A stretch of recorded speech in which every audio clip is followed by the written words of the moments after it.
There's one root crop staple that we can't live without, yet often it's not given the attention it deserves. That's right, today we're talking beets, one of my favorite plants to grow, and I'm already on to my second harvest of the season. Coming in a few different shapes, sizes, and even colors, all beets are grown the same way. The entire plant is edible, raw or cooked, with nutrition that's out of this world. And today, we'll cover it all. The planting, germination, growth, maintenance, and of course that harvest of beets, leaving no stone unturned. Not to mention, we got you container growers covered as well, proving that no matter where you grow or how much space you have, everyone can be successful with beets. So just sit back, relax, and get ready to talk about everything beets. For me, if I'm having a good beet year, that means my garden was successful. Hopefully, if you're on the fence about beets, after this video, you'll feel the same way. Long considered a staple in the cuisines of Northern and Eastern Europe, beets were actually first domesticated long ago in the Middle East in places like Egypt, as well as the Mediterranean, in ancient Rome and ancient Greece. Whatever the origins, beets are as nutritious as they are delicious, constituting over 12 essential vitamins and minerals in their roots as well as those leaves. Speaking of those leaves, have you ever noticed that they bear an uncanny resemblance to those of Swiss chard? That's because they're virtually identical. In fact, beets and chard are the same species, Beta vulgaris. So keep that in mind when you're doing your next harvest. But to get those lovely shoots, as well as that amazing taproot, we need to grow the beets first. So before we get planting, let's go ahead and discuss all the things that beets like, all the things that they need to set them up for the best success. In terms of requirements, spacing and drainage are the top two that we need to worry about. Also though, beets are a full sun plant, so 6+ hours a day for the best results. Knowing this, for our soil, we want to aim for a light, airy, sandy loam. Even if you've got the best location, heavy, clay soils need not apply here. So, if that's the type you're dealing with, you're going to have to work in some compost and other organics before attempting to grow beets. Also, much more than other plants, with beets, a neutral pH is key, as they're highly susceptible to alkaline as well as acidic soils. And one last time to hammer it home, aeration, coupled with good drainage, is non-negotiable. Like carrots though, they do tolerate low nutrient levels. In fact, excessive fertilizing with your beets may actually be detrimental. All in all, pretty basic and straightforward requirements, proving that beets really are a low maintenance crop. With that in mind, let's finally get to some beet planting so that we can see how the whole process starts. The actual planting of your beet seeds is super easy. And although there's a couple of different ways to do this, the end goal is always the same. Like we said, beets are direct seeded in a full sun location, about a 1/2 inch deep, in rows that are a foot apart. For timing, you'll want to be planting them either in the early to late spring, or again in the late summer, even into the early fall. There's no question that beets tolerate the cold much more than other root crops, but still, you'll want to get them established at least a month before your first fall frost. Now, for the actual seeding, I usually plant my beets in one of two ways. First, you can either dig a trench to the desired depth, plant your beet seeds, and then cover them back in. Or you can create a nice landing pad on a level bed, sow your beet seeds on top, and then cover them up with some soil, again to that desired depth.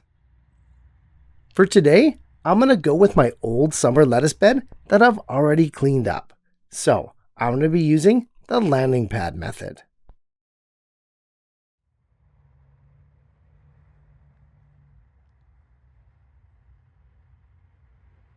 For this, You can use compost, garden soil, or even potting mix.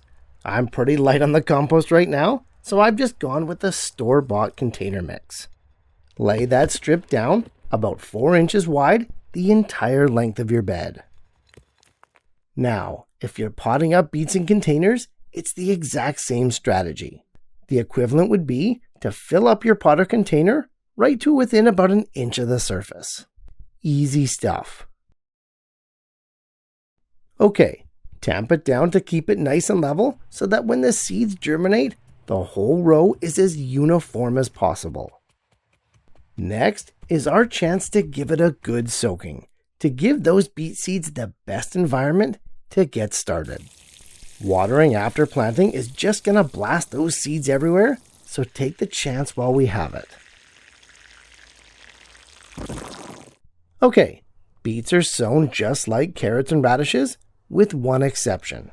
We gotta sow them much lighter because of the biology of the seeds themselves. You see, beet seeds aren't like the others, as they're actually a cluster of seeds known as a multigerm. If we were to go ahead and seed them as thick and heavy as we do carrots, well, thinning would become a full-time job. Okay, with your rows, or containers all seeded, let's go ahead and cover it up with the same soil. Just a skim coat, remember, because beet seeds are only planted about 1/2 inch deep.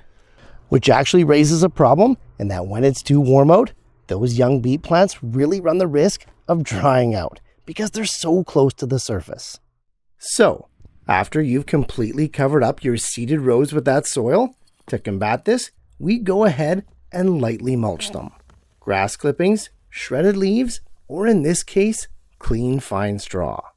This mulch layer is going to completely lock in that moisture and create the ultimate germination environment. On top of that, it also really helps to disperse the overhead watering so that you don't blast those seeds everywhere. And what a coincidence, because the final task to consolidate your beet seed planting is to give them a good soaking. Okay, in about a week or so, depending on the temperatures, you're going to notice that your beets have started to sprout. Cotyledons, or seed leaves first, followed by the more familiar true leaves out the center. After about 2 weeks, once your beet plants have reached around 4 inches in height, we can start to thin them. This is a necessary process, much more than even carrots, because beets with those bulbous taproots really need their space. When you're thinning, you can pull those little seedlings out, yes, but I find it much easier and much safer to just cut the unwanted ones down right at the root collar. Take the smallest ones out first, giving the remaining beet plants about 3 inches of space between each other. Keep your beets well watered, but never soggy, and in about 60 to 70 days, depending on the variety, they should be ready for harvesting. And the great thing about beets is that they grow right at the surface, so you can see how they're doing every step of the way.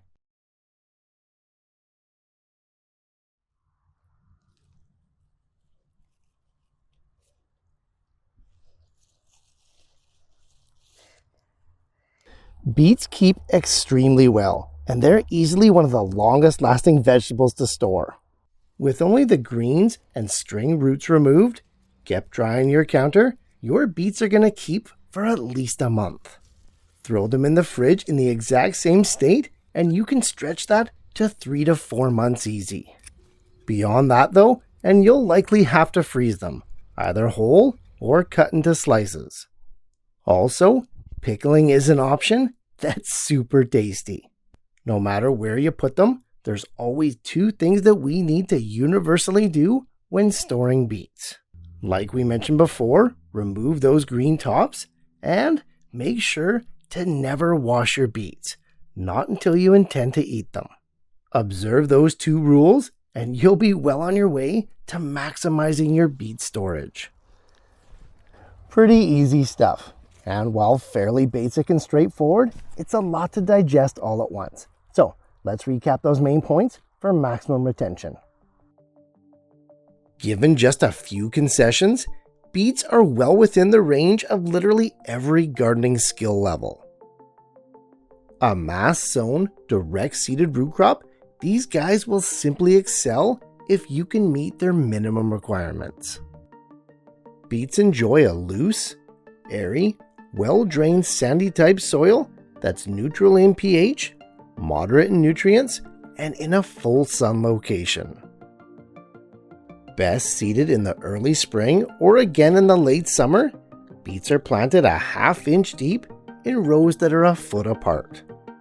Because they're so close to the surface, care must be taken that the little seedlings don't dry out, especially during warmer weather. A simple skim coating of loose mulch usually does the trick. Under normal conditions, your beets are going to sprout in about a week or so, and they should be thinned when they reach around 4 inches tall. You'll want to give them about 3 inches of space on either side so that those bulbous taproots can grow properly. Keep the plants moist but never soggy, and most beet varieties are harvested around 2 months after the time of planting. Fortunately, they grow right at the surface, so it's really easy to see when they're ready.